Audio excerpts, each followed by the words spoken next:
You guys ready, TV? Yep. Well, Coach, just I guess your reaction first to not being selected for the bowl game. I guess we still haven't did enough. You know, we still not respected. You know, we finished number 2 in the conference and don't get in. So next year we got to make sure we finish number 1. Ross, in your opinion, what do you think the factor for to not get in? Well, I think it's really just part of building our resume. You know, on a broader scale at this point in time. I think it's two things. It's we need to perform better in the non-conference, and we need to pack our stadium.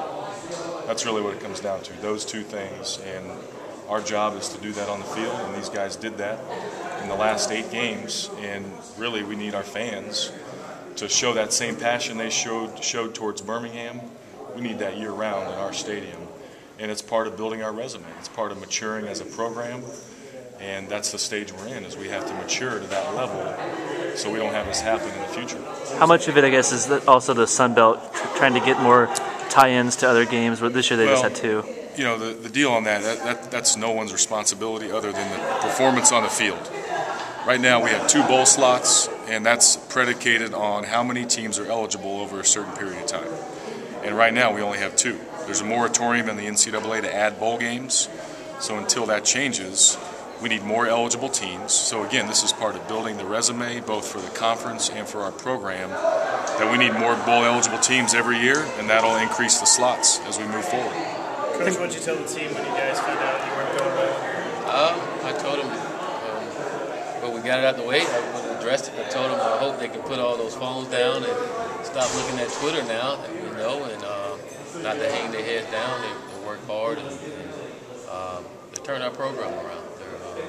They're part of something special, whether we're in the bowl or not, and keep their heads up. And seniors can leave here feeling good about themselves, and you know, make sure we do our part. You know, and we can go into spring ball with a chip on our shoulder, and make sure we again make sure this don't happen, and make sure people, especially in the front office of the Sun Belt, respect us. How much of it do you think is also a part where I think you kind of touched on it earlier too, just you don't have the reputation yet. Did that play a factor in it? Well, again, it's part of the total resume that we have. You know, we're 3rd year of being a 1A program. We need to average more in attendance at our home stadium, and we need to, you know, not go 0-4 in the non-conference, and all those things help. And so, being the youngest 1A program, I'm sure was held against us as we're slotted and compared to other at-large teams. And the good thing is, it came down to the wire. I know that we were really the team that was left out. We were next. It came down to Illinois, Toledo, and Western Kentucky. That's what it came down to. And so again, we're the new program on the block, and we got to do a better job of building our resume in the future, and that's part of our mission here. Just how hectic is that type of situation where you're trying to, I've probably been on the phone all weekend like you mentioned. Well, it really started after the North Texas game. We started on Sunday calling as many people as possible. We went throughout that week, and we really positioned it on, you know what, when we beat Troy, then we're really going to unleash the next round, and we did that starting on Saturday night and Sunday after the Troy game, and it went through the weekend. I mean, it went up until the last call at 6:25 tonight, and then Todd and I and Coach Taggart huddled about how we were going to tell the team inside the banquet because it was already all over social media, and so it was a 24/7 process. Really the last 8 days to get to this spot, and we tried everything in our power to get it done. So you didn't know officially until tonight? I guess you didn't know earlier in the day? I got a call at 10 after 6 from the Military Bowl, and then I got some more information at 6:25, and that was the final answer at 6:25. What was feedback from some of the bowl execs on why or why not you were considered? Well, the feedback on why we were considered is all the things that we've talked about. We won 7 out of 8. We battled the #1 team in the 3rd quarter. We got the 2nd leading rusher. We're a hot program. That's what we were selling. We were selling all those things, and they saw that. The other feedback was you guys did everything as a program in your power to position yourselves. It just came down to the numbers. 73 teams. Miami took themselves out, left 72, and it was Ball State and Western Kentucky. And then the last spot was filled really in the Kraft Bowl in San Francisco and the Military Bowl with Toledo. And so our last pitch was really at the Military Bowl all weekend and all day today, and we gave a final proposal to them about 2:30 this afternoon. They had an executive committee meeting, and they chose to go with Toledo. So the feedback was we did everything in our power, and we made an impression. The professionalism that we handled ourselves with in this process, that'll help us in the future. And now we just got to get the process, really more defined in our conference. I think you mentioned something last week, I guess, about the early invitations, the fact that Arkansas State and Lafayette both accepted bids 2 weeks ago. What would you like to see reformed as far as that goes in the conference? We're still kind of reflecting on all that, and right now I'm gonna take my time to kind of digest that a little bit before we comment. But we need to talk about it. We need to talk about it as ADs. We need to talk about it in the league office. And we'll ask those questions and we'll talk about it, have a dialogue. But really, to reflect on it right now is not right. Another Compass Bowl was the goal that I know you said that was the best fit.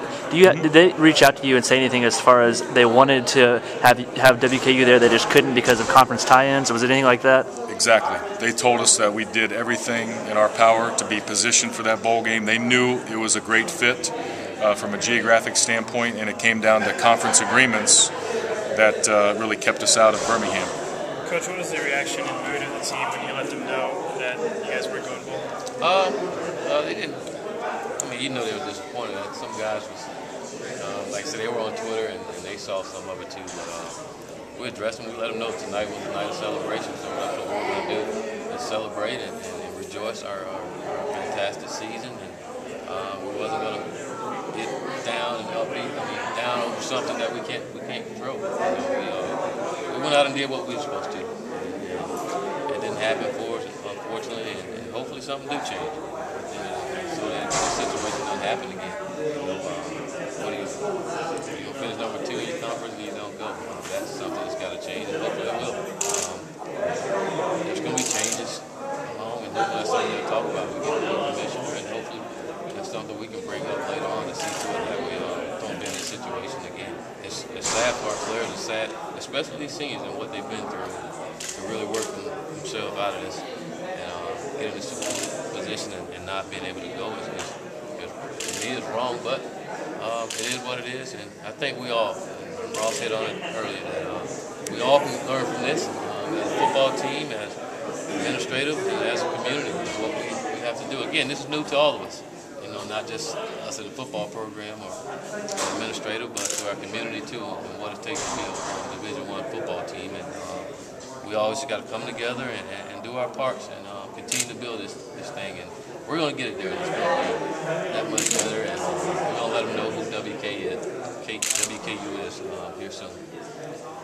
Now that you know the season's over, what's next for you and the rest of the coaching staff? Well, we're out on the road. Our coach has been out on the road recruiting. Our players got a chip on their shoulders, so when they go in the weight room, they're going to lift that weight with a little more enthusiasm, and a little more ticked off at that weight, and when they run and make sure that they're in a position that we win the conference and not have to rely on other things, because if you don't win, nothing is guaranteed, evidently. So we got to go out and try to go undefeated and not have to worry about it. All right. Thanks, everybody.